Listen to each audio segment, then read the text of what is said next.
It's Gerald W. Brister again, and today let's talk a little bit about these khaki shirts some more.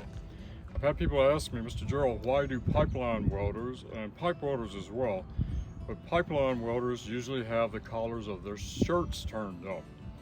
Well, you can't do that if they're not starched, but if they're starched, you can turn these collars up and they help protect your neck from welding.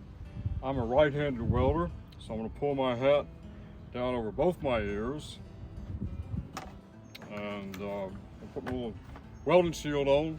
And if I'm right-handed, I'm going to bring this up on this side. I'm going to snap my buttons up, and that provides a shield when I'm welding. This is where the left-handed side, as the sparks are going to come, they're going to hit the welding shield, keeps it off your face. This keeps it off your neck. Some welders will pull both sides up, and the shirt's starched enough that it will do it.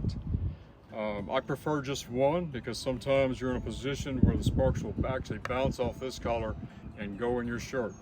So it depends on your preference, but that's the deal with the collars on the khaki shirts.